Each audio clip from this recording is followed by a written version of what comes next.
Hello and welcome to Second Take with IDK. My name is Mebo Kevirunji. So glad you could join us for yet another episode with Isma Dakaba Chigongo. A person that, so many people out there would want to meet you, but I get to meet you on a regular basis. So Want to meet me? Yeah. I'm too basic. You're too basic. They would get bored. They would get bored. Yeah. Did you find cobwebs at your desk, at your workplace, since it's been open? Not been able to access it yet. Oh, really? But we're able to work online. Glad this week Nation Media Group is back online, but not able to access our workstations yet. Ah, okay. Yeah, that will take a bit of time. Ah, okay. Today is the 33rd anniversary of Kabaka's coronation. Yeah. Yeah. Celebration at Watoto Church. Going back to Nagalabi in Yeah. Buddo in 1993 when that coronation occurred. One of the things that I noticed many years later is if you watch the video, the current Katikiro of Buganda, Charles Peter Maiga, is holding the book, I think, from which the Kabaka was reading. Yeah. Wow. Yeah, 1993. I think by then when you read about the Katikiro, I think he had just come out of university in 1992. Yeah, he had just graduated with his law degree. Then, yeah, the coronation happened, and he was one of the few people who were there. So, big congratulations to all the people of Uganda on reaching this coronation. Unfortunate that if Nation Media Group was open, we would do a lot of content around this. Yeah, so I'll leave it at that. You'll leave it at that, but we will definitely be able to follow online on your platforms, your broadcasting online, and also I was watching earlier on the Watoto page. But anyway, Isma. I don't even know where to start. You never know where to start. I never know where to start because sometimes there are like 1,000 questions in my head from, can the World Cup actually happen without Europe? We have a women's, I think, under 20 that is supposed to be happening in Poland in a few weeks' time. Will that happen? And for those of you, I don't know where you have been if you do not know, but Mr. Infantino has decided to commercialize the football. And Isma, football is already commercial. okay, FIFA has decided to commercialize the World Cup. Yeah. Okay, the biggest tournament they have. And Isma, I told you during the World Cup series we were doing that Infantino and Trump were too close for comfort. And guess what? Trump's in-law, his name is being mentioned in all these plans. But I'll start. Is it the European UEFA, and you have elaborated here, UEFA and FIFA are not on good terms. The very worst of co-wives. And yet, ironically, Infantino was a general secretary at UEFA. They have threatened to pull out. CONCACAF have said they're not part of it. I don't know. Can we have a World Cup without Europe? And maybe, that's my first question. My second question is, what was Infantino thinking? Can I first answer the first question? Okay. I don't think it will get to that. I think FIFA will drop the proposal. Okay. I also think at the end of it all, Infantino will be out of FIFA. After 10 years as president, he's due for an election next year where he's unopposed. I don't think currently UEFA have to push him out or to cause a vote of no confidence by calling an extraordinary general assembly or choosing a candidate. Some reports indicate they are going to choose Nasser Al-Khalifi, the president of PSG, to stand against him in the election next year. I don't know whether he has enough time to garner the support of a large chunk of the 211 member associations for him, for Nasser Al-Khalifi to challenge him at the ballot. I think he's gone. I could almost read this from having followed and read about the history of FIFA and the things that happen around football. The challenge, I think the difference I have with many people like you and some of our viewers, I never play the self-righteous card. I understand the world. I understand the world very well. Self-righteousness is never going to sell. Organizations or institutions are not run on the good of everyone. The day you come to terms with that, there has to be interests that are served in those organizations. And some of them, for me, FIFA versus UEFA has been around for as long as I've crawled. That's why there is that fallout from the election that had Lennart Johansson against Blatter in '98. And eventually the bad mouthing that UEFA had against Blatter, one of their own. Then the same UEFA brought Infantino. Yeah?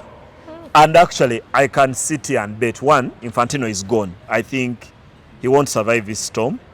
That even if FIFA eventually drop the proposal to sell rights of their tournaments, including the World Cup, a private equity firm that is attached to Joshua Kushner, a son-in-law to Donald Trump, I think the fight is going to go on. But I can sit here and promise you that whoever comes into the FIFA seat, UEFA will fight him. Really? Yes. Irrespective of... Even if he's one of their own, even if he's the daughter of the current UEFA president, Alexander Seferin, who does not like Infantino, the person, besides the governance and everything, even if it's a Seferin's daughter, or one member from his family, who becomes FIFA president, UEFA will fight him. That is just the way it operates. And the reason is, it's a case of having two bulls in one kraal. Okay. UEFA do not need FIFA to survive financially. FIFA do not need UEFA to survive financially. But actually, over the past few years, just to emphasize their power, FIFA have been eating into the share that UEFA has built with the FIFA Club World Cup. Yeah. With the expansion of the World Cup, which UEFA do not like at all because it altered their calendar. With the switch of the World Cup in Qatar to December, January. Yeah. Remember how much anger Europe had towards that. There's even been proposals before by UEFA, backed by Germany, one of their members, saying they see no reason why they should be having qualifiers that include teams like Faroe Islands, San Marino and Cyprus. They should play, and then the few of them that get to the top then join the big boys at the very top. So I don't think there'll ever be a point of convergence, even right from when the World Cup has been expanded from 16 to 24 to 32 to 48. There has always been a divergence between the two organizations. Mega in nature, very rich, very cash rich in nature. Ironically, FIFA is registered as a non-profit making organization in Switzerland, but also one of the richest organizations in the world because that's what football does. It has a lot of surplus. Yeah, it has a lot of surplus. And some of the proposals from the members, because UEFA said they will not play in the World Cup going forward. Of course, there is a Women's World Cup qualifiers in October. I think the playoff, I know England will be playing Greece. Yeah, they didn't make it through the door, so they are going through the window, which is the playoffs. So wait to see how that will develop. For me, the unfortunate thing about this is that Gianni Infantino makes a proposal to member associations and almost pushes it like an order. For me, that's where the mistake is. Because if he had made a proposal and asked federations to look at it, because what he did is to make a proposal and say, we are selling part of our rights to our tournaments, including the World Cup, and this will generate an extra $3 million or 3 million pounds, and will give you 20 million each federation that signs, and you have to do this by September 19th, like a deadline. You know, in the free world, you cannot gag people. Yeah, it's easy, I think, in our part of the world because we haven't really tested the ultimate freedom. Yeah, the ultimate freedom where I see on social media in the West, people abuse the president and go to bed, comfortably, and mock him in any way they would. It's totally different, I think, in our part of us. So, in making the proposals, he's telling them he's making a proposal to member associations, but he's actually ordering them on what to do. And that's where I think he gets it wrong.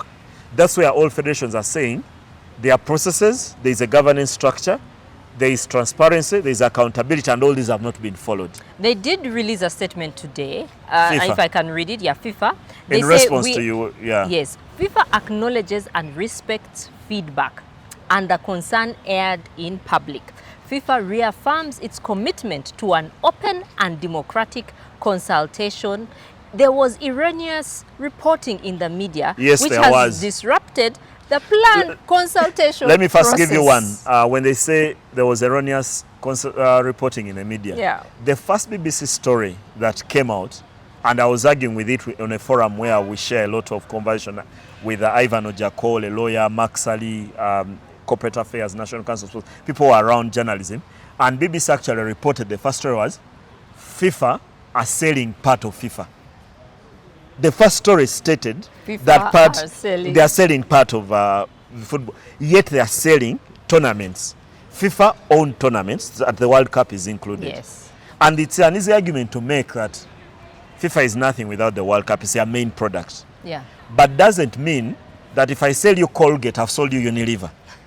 They are totally different things. There is FIFA, then there is the World Cup. They own a commercial product called, and now I'm going into an area where Ivan Ojakol and Dennis Lukambi would be more resourced to debate. They are saying they are selling a product. Now just tell you, erroneous reporting. Yes, there was erroneous reporting. Yeah? The story was a bit like they are selling part of FIFA. Yet FIFA is owned by member associations. There are 211 and they have the equal voting rights. Now the thing is, on this one, FIFA got it wrong. I think they should have sent out letters and invited opinions of their member associations. Already they're in the middle of a storm. Yeah. First of all, that overturn of the red card of Folarin Balogun that got many people talking. Because of a phone call. Because of a phone call from Donald Trump. And the feelings that UEFA had, including the president, Alexander Seferin, not attending the World Cup final. But if you are Second Take With IDK, I've discussed these things repeatedly. Yeah, I told you there was a FIFA Congress in Rwanda. Seferin was in Acholi quarters in Kampala. If you understand, some political messages are not sent by word of mouth or by strong actions. You have to act, you just act busy. When for us, busy in the same area. Yeah, for us who have had the opportunity to hit on girls in our lifetime, yeah, you've not had that chance to hit on a man. No. I wish you get it one day. You maybe hit on your husband. Is that sometimes rejection does not come in very crystal clear language that I'm not interested. The girls will say, I'm not interested for now. I'll think about it. Then she won't pick the phone call. Rain check. My sister swallowed the knife. My mom ate the whole goat alone. We are in hospital. When you sense that someone does not create time to listen to your ideas, you get the sense that you get an invite to dinner. Yeah, you buy her flowers. She looks at them, and if you bring roses, she loves lilies. If they are pink, she loves red. If they are white, she loves blue. If they are purple, she loves orange. I could sense that over a period of time, Alexander Seferin does not one like the actions of FIFA, the UEFA president, but does not like Infantino, the person. And even Seferin is leaving, actually. Is leaving his tenure, is not going to be extended. But for me, one of the lessons I learned from this, and because, please, I'm not seeking self-righteousness from people, is that sometimes when you back someone to do something that you think is going to serve your interest, there is no guarantee that they'll actually do that. When UEFA were fronting Gianni Infantino in 2016, 20 years ago, and after blackmailing and mudslinging Sepp Blatter, they were almost selling the world that image of the man we saw conduct the Champions League draw as General Secretary of UEFA, or Secretary General, whichever word, the way you switch those. But time has proven that actually maybe the solution does not lie with them, because maybe it lies elsewhere. They pushed out Blatter to bring their man. So it's a case of you laid your bed. Sleep in it. Sleep in it with all the thorns. And for a very long time, UEFA has been very elitist in the way they want the game to be managed. It's people like Blatter and Infantino who have made all these smaller nations, Uganda, Burundi, Chad, all the smaller nations in football, seem relevant at the high table. Because for a very, very long time, they were just followers. It's not until 2002 that the World Cup was hosted anywhere outside of North America, South America, and Europe. That took for Blatter to say, we are going to rotate the World Cup. He took it to South Korea and Japan, 2002, brought it to Africa. Do you know if a system that Blatter had introduced to every confederation to host on a rotational basis, Africa would be hosting the 2030 World Cup? It would be our turn, because remember, after South Africa went to Brazil, we went to Russia, then we were forced into Qatar, then we are back in North America. Africa's turn is next. But because these guys with their elitist approach to things have pushed this, now where we are is that the World Cup in 2030 had to be shared. Yeah. Because then CONMEBOL will come in and say, it's a 100th anniversary, and their case is legit. 100 years, the World Cup started in 1930 in Uruguay. Let's go back to where it started. Makes sense. Where then do Portugal and Spain come in? So, sometimes... Because Morocco could handle on its own. They would. They wanted it in 2006. Then it was the World Cup in 2006. They lost the vote to Germany back then. And they opted to back South Africa in 2010. And hoping that in future they'll get to host the World Cup. So, this is a controversy of very gigantic proportions. Very, very gigantic proportions. Because one, football has been sold globally as a good for all. FIFA even have this anthem and flags that fly around, football for good. It feels like even if you live in a trench, or you grew up in a favela in Brazil, or on the street in Vanuatu, or you grew up in the Kololo of New York, you have the same chance, because football creates that kind of equality. However, with the commercialization of football, where is the limit? I think that's also a question that we need to be asking. Besides, I don't like Infantino, I don't like FIFA. Granted, what is the limit to commercialization? Football was always for everyone. The clubs are owned by shareholders, by communities. Today, there is hardly an elite club at the top that is not owned by an oligarch. So if you think about the private investments, and people can say, okay, that's private clubs. National teams, where do they survive and get their money?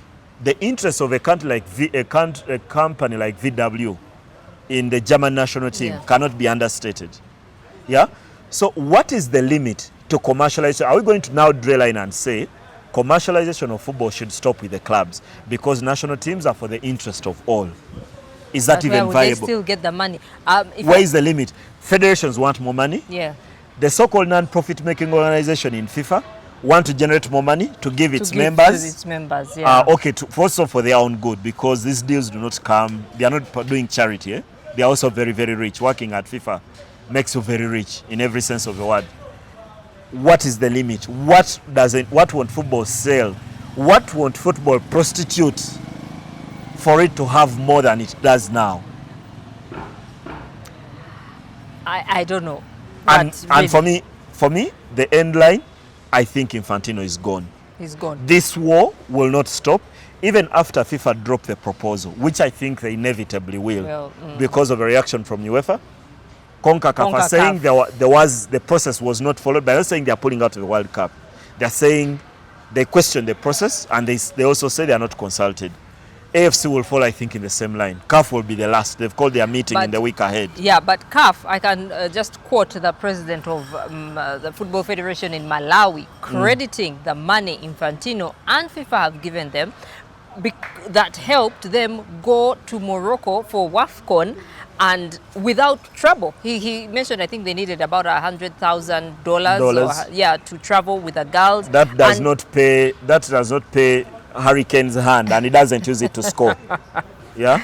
But for a country like Malawi to go and of course beat Nigeria, which we shall get into, he said it was because of Infantino and FIFA and the money they have gotten. And you know, there are very many examples, because for the smaller nations, this money is very big. It's a lot. Very big money. If Infantino is saying that by August, countries will receive $20 million,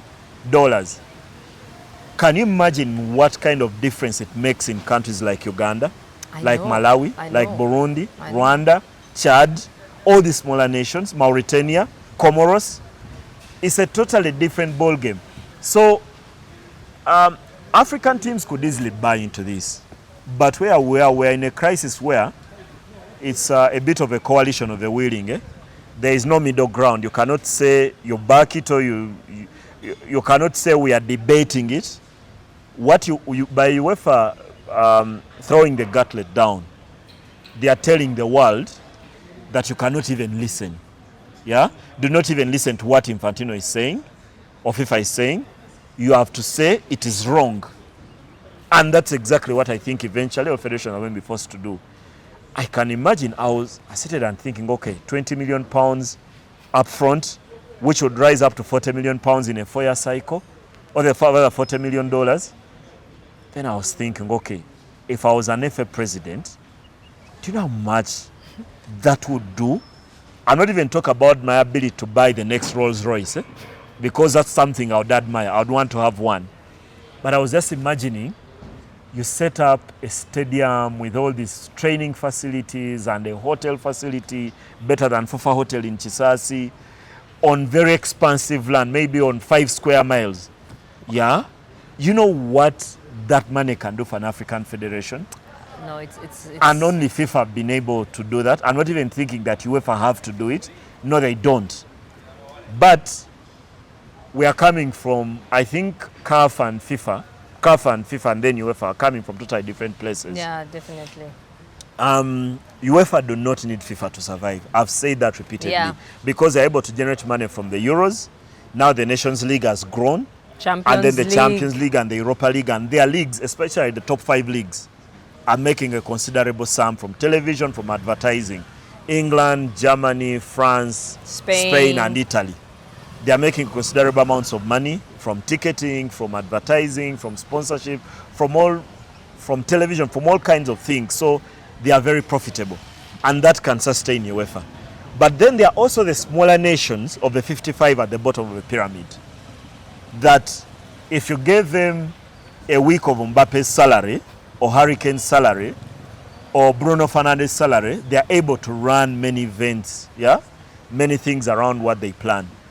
So this is a battle of haves and haves. And that's why sometimes I'm one of those who thinks maybe CAF should not really get involved in this fight, because these are 2 elephants. CAF is grass in this fight, purely grass. When elephants are fighting, 55, are they 55? 52. 52, okay. 52, but they vote as a block. That's what makes them magical, because UEFA do not vote the same way. They could be 55, but they are united on this. They are united on this, on threatening to pull out of the World Cup. I don't think eventually it will get to that. I can repeat that many times. FIFA eventually have to drop the plan, because they still need everyone to be buying into the World Cup. That's a product they are going to sell primarily. After all, until the last Women's World Cup in Australia, FIFA were not turning a profit from any other tournament besides the World Cup. The Under-17 World Cup that they do does not turn a profit. Neither does the Under-20, and they want to introduce Let's talk about one of the beneficiaries of FIFA, and that is WAFCON, I should say, because they've even increased the prize money. But I talked earlier about Malawi, and there are these sensational sisters who have, should I say, taken WAFCON by storm? I don't even have the names on my fingertips yet. But when we did the preview of the WAFCON, right across where we're seated, I stated in front of this microphone and camera that when any Women's Africa Cup of Nations comes around, you should have all your attention on what Nigeria will do, South Africa will do, perhaps Ghana, and currently Morocco have been a rising force of a tournament. But now, we've been paying attention to what they are doing, but this time very different from them winning, because that was a monumental result from Malawi. Actually, when I was watching and the game gets to 2-0, because the first half was very boring, then the second half, then Malawi scored twice. Then I'm thinking, okay, this is very interesting. Then eventually the game ended 3-2, and I was thinking, wow, I wish Africa understands how huge this is, because the Nigerian Super Falcons are the record champions of this tournament. Yeah. Malawi do not even belong to this school. They are debutants, aren't they? They are debutants at this tournament. They do not even belong. So for them to beat Nigeria by 3-2, that was amazing. That was a result for the ages. And then soon after, when you thought that was a shocker, then Tanzania go and beat South Africa 2-0. And I was thinking, okay, the world now has to pay attention, because there's some good work that is happening in some of these countries. I've mentioned here before that Uganda has also done itself some very good work in women's football, and even got to the WAFCON in 2022. I also got to learn recently the CECAFA Women's Champions League qualifiers will be happening in Kigali, and Kampala Queens will be one of the teams that will be playing in that, alongside, I think, Kawempe. So there is work that has happened across many countries, and I've stated that where, for example, Zambia is where we want to go, because Zambia have even sold some big stars. You think about Barbara Banda, scored 4 goals against Egypt in this tournament when Zambia got 6 past the North Africans. There's a lot of good things, around this tournament that we must be paying attention to, and those are exemplified by, like you mentioned, Malawi. So people should pay attention. Luckily, the tournament is still in its group stages, so there is a lot of work that still has to go on for us to get to a point where we are starting to discuss who gets through, who wins, and the implications of that. Kenya may not be going far. After 2 losses. They've lost 2 games already. Lost their first, I think, to Morocco by 4-0. Maybe the other story that maybe we should not skip is the one we mentioned with the fatigue. I mentioned the fatigue of the Moroccan public with these tournaments. It's unfortunate that the stadiums are very empty. And I've used very empty because empty does not do it justice. If I'm describing what I see on television with these games that are happening in Morocco, there is hardly anyone.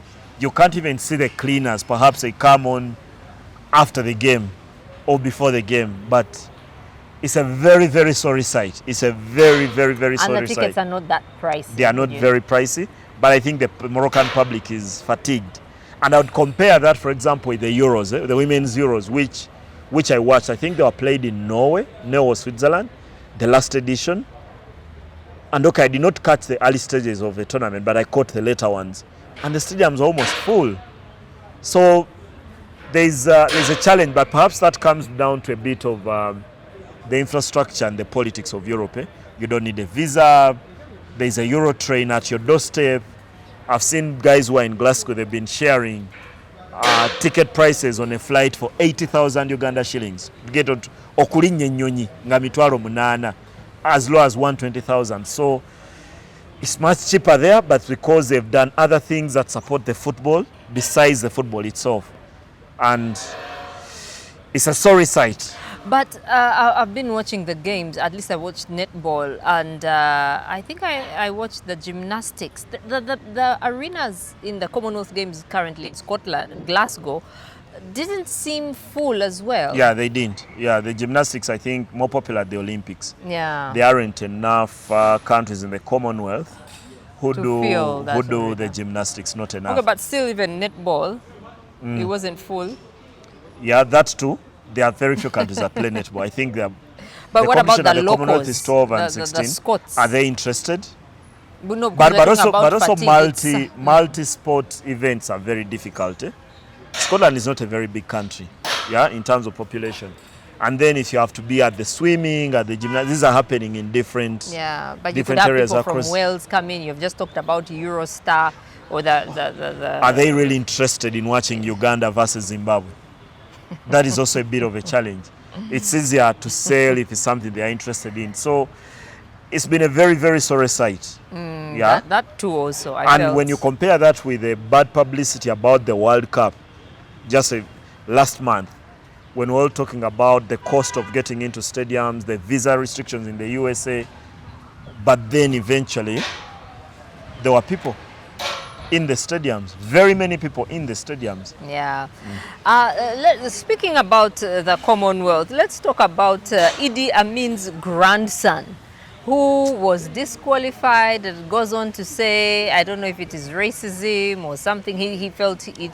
In your analysis, was he wrong or does he have a point? He was wrong. There are so many instances where people as dark as I am play the racism card. Here it doesn't apply. He was beaten fair and square. And he was very poor. He was very, very poor in the fight against Dema Thomas. But for me, in my mind, he lost the fight as he walked in. I listened to the commentator read the CV of Dema Thomas, the Englishman who was fighting, and I knew Abdulaziz was in big trouble. Then the headbutts, there were 3 of them actually. He was disqualified on the 3rd. It almost exposed him and exposed perhaps Ugandan boxing and where we are, that weren't ready for this stage. And that says as much, but also I don't think many people may perhaps in Europe, covered the story of Aziz Ringo from his own abilities. I think the coverage was spared for his father, who some avenues describe as a tyrant or a dictator. Okay, something that has also pushed in our heads. Growing up, our generation were convinced that Idi Amin Dada, the president of Uganda in the 70s, was a dictator. And I could almost sense English media seemed to have a score to settle. Last King of Scotland. Yeah, because Idi Amin declared himself the King of Scotland in 1976 in a speech. You could sense the BBC, Sky, Guardian, and all these platforms, and the Telegraph had almost an agenda to reawaken Idi Amin or his atrocities. I don't even know a government that has no atrocities in any part of the world. That they almost had a score to settle, more than they didn't even. Maybe it's an entry point for us, the media. We are trying to find an entry point into a story and selling it as Idi Amin. Abdulaziz has to capitalize on it, but there was nothing about the boxing in the end. To the extent that even an Englishman who was his opponent, Dema Thomas, was a footnote in the story. And it's rare for their own to be a footnote. So when I read the stories, and I remember telling one of my colleagues, Elvis Senono, we've been together for the last 28, 29 years, nearly 30. I remember telling him before the fight that I sense English media is fattening Abdulaziz for a slaughter. And that's exactly what they did. Because they heaped so much pressure. I don't think he's had this media attention in his life. Exactly. And that is not something that you can easily deal with. So he was dealing with something that is totally new. And when you're in that situation, you're not even going to be able to concentrate and do the things you do well. Then you walk into a ring with a man who has a much richer CV, ranked 9th in the light heavyweight in the world, the European under-23 champion. He has a size advantage, he has a reach advantage. He didn't even give himself a chance before the fight happened because he had been fattened for his feast. And that was the feast that eventually happened. I do not like the fact that he eventually played the racism card. I don't think the result awarded by the referee was racist at all. Okay. Yeah. Are you happy with that table, medals table? Uganda could have done more, but many times I'm not one who deals in utopia and expectations. I totally understand where we come from. Yeah, our challenges, our problems, our issues before we get to this stage. Uganda, as we do this show, has won 3 medals. Peruth Chemtai won bronze in the 3,000 meter steeplechase. I think she should rule that race. She had a shot at gold and silver, especially with the kind of year she's had. Yeah. I've watched her on the Diamond League circuit, and she's been brilliant. Brilliant. One in Beijing, one in Xiamen, in China, against Faith Cherotich, who eventually won the gold. But I was partly disappointed because I know her abilities and being an Olympic champion, the standards, what is demanded of Peruth Chemtai is not what I'm going to demand of Joy Cheptoyek, who was doing the 10K, or Daniel Kibet. But also I feel, besides her, who won the bronze, there's also been 2 silvers, the 3x3 basketball team, Peruth Nyamayenge, then Melusa Kulu, Jamila Nanskombi, and Jenna Sinde. They got their bronze. Then there's Usna Kukundakwe, who was also won in the para swimmer, who is also won a silver. But overall, I think there's some medals we left out there, especially for the men and women in the 10,000 meters, and then the girls in the 5,000 meters. I think there was a medal in there that, with better tactics, with better execution, the result could have been very different. And the same I could say for Peruth Chemtai. That eventually when she gets bronze, it's not as good as her talent is. It's not as good as she performed on the big stage before. And that causes a bit of pain in my heart, what Uganda could have achieved. But in the end, maybe sometimes more than we deserve. That's how much we invest in sport in comparison to the teams we compete against. Have we invested enough to demand? At what stage are we? As a country. I think that goes generally even with life. Usually they would say with a computer, garbage in, garbage out. So not that we're putting garbage in here. We are putting a lot of talent in, but then that process in between, before the garbage out, we are putting a lot of talent in. Then there is what we need to do with that talent, to harness it, to get to a point where they are almost entitled to win, or they must win. An example I can give you is Vipers. They are now at CECAFA. They have 2 wins so far, but we have seen the investment, what has been put in, so we can demand more from Vipers. And they won their opening 2 games and then lost their third to the host APR. But this CECAFA is an interesting one because there are only 12 teams taking part in 3 groups of 4. Only the group winners go through, and then only one of the second place teams go through. So despite Vipers winning 2 games, they could still get knocked out. Because in one of the groups where there is Ryan Sport against Al Hilal, both are stuck on 6 points. And if they were to draw, one of them would finish second, and they play each other. So it's a bit unfortunate in a way for Vipers, because normally when you win 2 games in a tournament, you're going to go through to the next round. And then there was a lot of rotation, I thought, for me in the third game. And in Uganda, the best do not normally go beyond winning, and also because there's a prize. Because people will be thinking, because of the 60,000 from President Paul Kagame for the tournament in prize money, there's 30,000 for winners, 20,000 for second, and 10 for third, and that is in dollars. People will be thinking Vipers left some money on the table. However, I would also look at this tournament as an opportunity for the new coach, the Frenchman, Lavan, to be able to look at the players and work out a system and spend a bit of time with the team, because he's going to have more time with them in camp in Chigai than he would have in Chitendi. Considering they have to go back to their girlfriends and wives and their families, then come into training session for 2 hours and then go away. I think that would be, for me, the bigger reward for them to be able to play in this tournament. Many new players, a new coach for them to prepare for the CAF Champions League that will be starting in not too long. So for me, the cup is as much half full as it is half empty. In the case of Vipers, they would love to win the tournament. Only a few Ghanaian teams have won it: KCC, Villa, Express, and Police. But I also understand that they want to win. But I also want us also to start to see sport sometimes that, yes, the winning is a reward at the end, but it's not all that we can do with tournaments. There is got to be some intrinsic reward that we will look at. What do we benefit, for example, by Vipers going to the CECAFA Kagame Cup? What do we benefit by exposing athletes to the Commonwealth Games? Let's not just look at the medal table and say Vipers even missed the bronze, Uganda did not win. Then thereafter, can we have a review and say, from what we did in preparing for the tournament, we deserve to win as much? Because we might sit here because Vipers is a big fish in a small pond with a disorganization around most of the clubs here.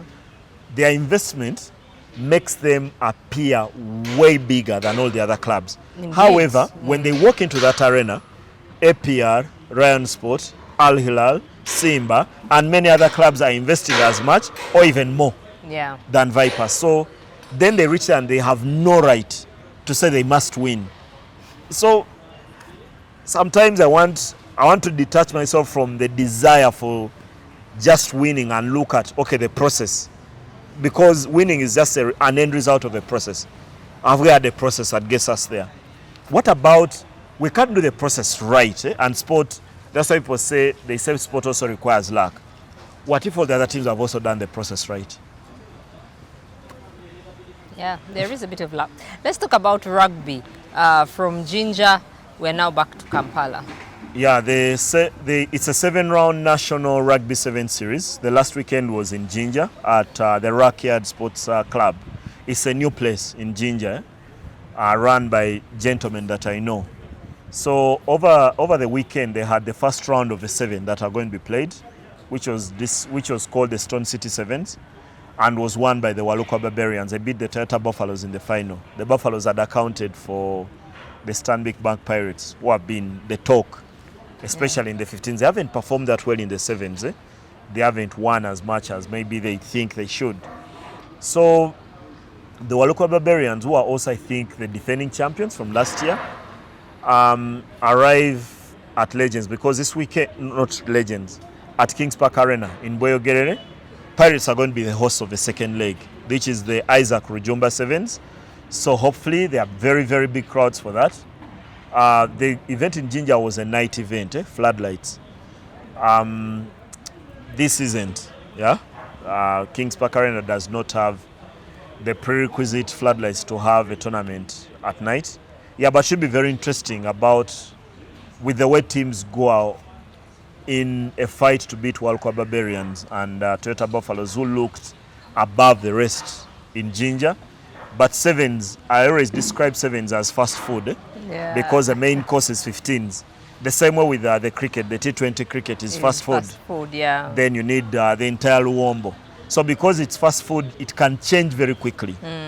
You dump it in a bowl of oil, and very soon it's red.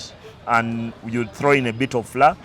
Then you have your chicken, and there's more flour than chicken in many restaurants. So it can change very quickly from what we saw in Jinja to what will happen this weekend.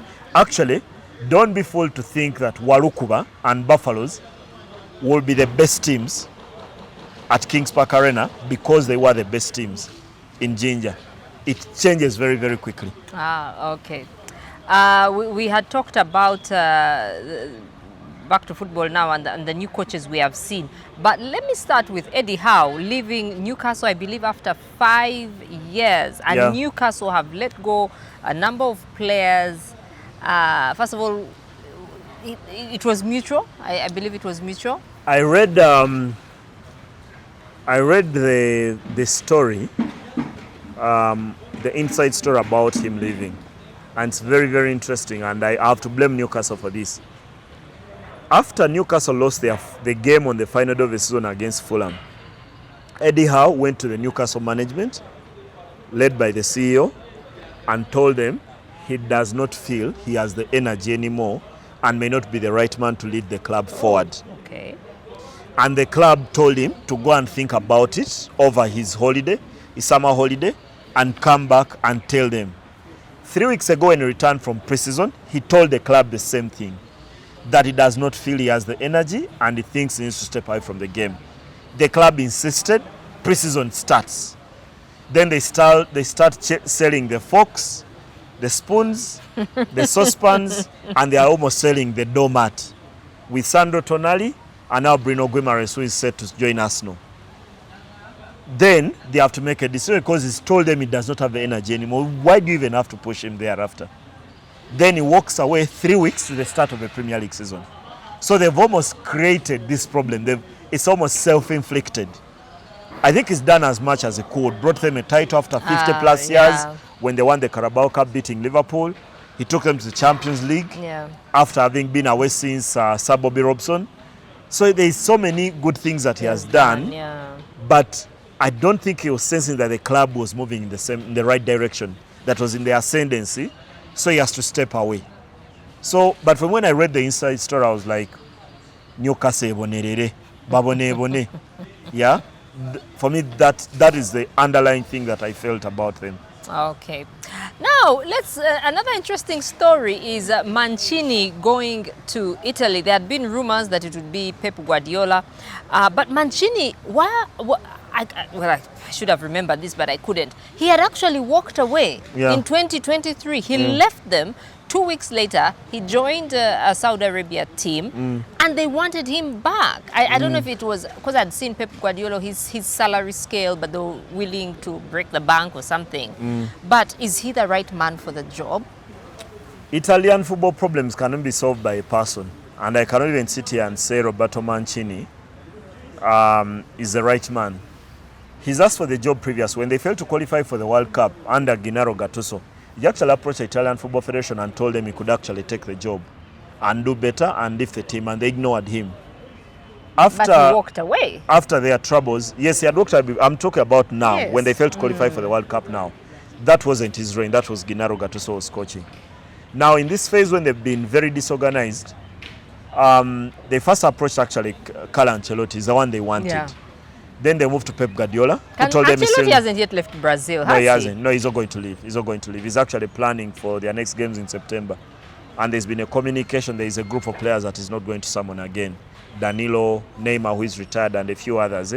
They are moving on. Casemiro, they are going to try and create a new team over the next 4 years or so. Then they moved to Pep Guardiola. Guardiola says he still needs his break.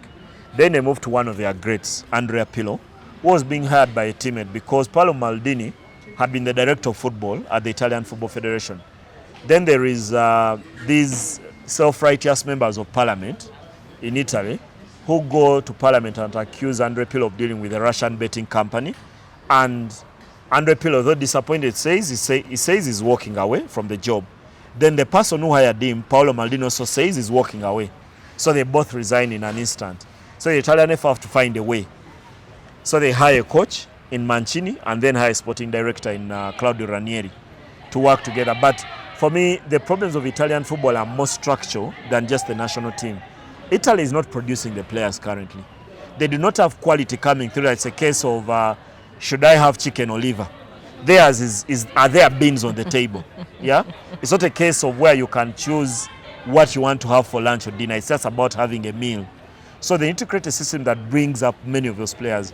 Because currently, maybe when many of us were growing up, we could name 20, 15 Italian players who could play for that team, or even from the team that won the World Cup in 2006, 20 years ago. Today, just take it as a task as I'm talking. Name your starting 11 for Italy. Unless you are an ultra of Milan, like I know John Vianney Nsimbe is, like I know Max Ali is a fan of Milan, or Colin Subika, not many people can even name who the starting 11 of Italy. And that is a bold indictment on a team who are 4 all-time world champions. Only Brazil has one more. So for me, the problem is more structural than something for which Roberto Mancini walks into the theater with an injection and just pierces a drip, and then it flows down, and Italian football is off the ICU and into ecstasy like it's been for so many years. For me, it's much bigger, but it's good that Mancini, first of all, feels strongly about what he can do for Italian football. So give him the shot. I know, but for me, I still feel the fact that he walked away, maybe like you said, I shouldn't think of myself as self-righteous, but I think that was not a nice thing to do. So Isma, Zinedine Zidane is in France, is at the helm of the French football now. Is that a match made in heaven? Are the stars aligned? Zidane is someone who has shown that he's very choosy and very picky. He'll probably appear very good like you if he chose a gender switch. No, that's you should even cut that out. But anyway, he's waited for this job for the past 5 years. He's said that he's had chances, opportunity to go and take up jobs with several national teams, but he chose not to because he's been waiting for this job to take over from his former captain, Didier Deschamps, with whom they won the World Cup in '98 and the Euros in 2000. It's a job that he fits perfectly because of his profile, having been very successful at Real Madrid, and of course, with what he's done for the French national team. Those two headers at in the World Cup final in '98 are things of eternal folklore. Yeah, those stories will be told for a very, very long time. He takes off a team that is not exactly struggling like Italy or Germany, who have taken Jurgen Klopp. It's a team that needs a minor tweak for them to go from semi-finals and losing in finals to winning. They're already producing the best talent in the world.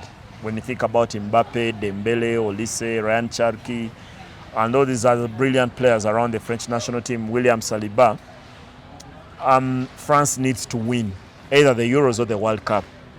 And that's all they will need demand of him. He's talking about changing the style. I would think for me the first thing has to be how he alters at midfield. I found it very slow in the World Cup. Tchouameni, Manu Kone, Adrien Rabiot, I thought together, all of them do not move the ball as quickly as they should. And that's for me the only change that I would want to see him make. He steps into a job, there's even people who almost want to call Zinedine Zidane a planned kid because he's only stepped into the good jobs. He joined the Madrid side that had won and just needed to win a bit more. And he did that. But it's also, for me, one of the things I like about him is demystify this thing about great players not making great coaches. Zidane, a great player, now makes a very good coach. He steps into a job where the team has a lot of stability and just has to make a minor tweak for it to go from semis to lifting the ultimate grail. And I think he's able of doing that. He's able to do it. He has 4 years. He has 4 years to do that. He has 2 years because the Euros are in 2 years. And France will show up as one of the favorites in the United Kingdom. Not England. Yeah. One of the favorites. England could still be one of the favorites. Okay, Spain will be the favorites. Then you can choose 2, 3, and 4. Yeah. Okay, very quickly, let's talk about the Bacola fee under transfers. Yeah, reports in France indicate that Liverpool have agreed a fee, in terms of personal terms, with the PSG forward, Bradley Bacola. While the fee was earlier being quoted to be £145 million. Liverpool could pay less because now clearly the player wants to move because he needs to go to a place where he's perhaps the main man, which PSG are not going to accord him at this point in time with the kind of forwards they have in the 3 forward positions. So now they have to negotiate a fee between PSG and Liverpool, and that could be anywhere around £100 million for him, which in today's market seems like you're buying just part of a sack of tomatoes, because people are paying a lot more for midfielders and all these kind of players. So almost seems inevitable that Bradley Bacola will be a Liverpool player in not too long, and that will be the start of a journey, I think, for Liverpool to rebuild. They've lost Salah, they've lost so many players. I've discussed that, the transition over the past few years, but perhaps as a point of urgency, Andoni Raiola has to find some defenders. The team is short, is thin, thin on numbers, thin on quality, thin on depth in that area of the pitch. After Bacola, please go and sign the next big defender you can find. And Vini has decided to stay in Spain? Reports in some outlets, especially the Marca in Spain, indicate that he could stay if they could agree on a contract extension. And Madrid, some reports indicate that Madrid would be willing to let him play for a final year and then leave as a free agent at the end of that final year. So it's a very dicey situation with Vinicius, because clearly Arsenal want him. Yeah. And they would make him a superstar if he came to the Arsenal. And they would be buying him 1 year as he heads into the final of his contract. Madrid have refused to, have not negotiated before. They've offered him contract and Vini has not responded. Now it seems like a desperate situation where Madrid now offer him a contract. It's up to Vini now. If he takes a contract, he signs long term and he stays. If he goes to Arsenal, so thank you all for watching. It's been great. We love to hear from you as always, and many thanks to Intesa Sports Center, which will meet all your sporting needs, all your requirements, from medals to trophies to equipment and gear, gym wear, everything that you need. They are found at Nankera Plaza opposite the Buganda Road Court, along Buganda Road near CPS here in the center of Kampala. Well, have a good weekend, Isma. Alhamdulillah. Hope I enjoy it as much. And you too, have a fantastic time with your life. Take care of yourselves. Bye-bye.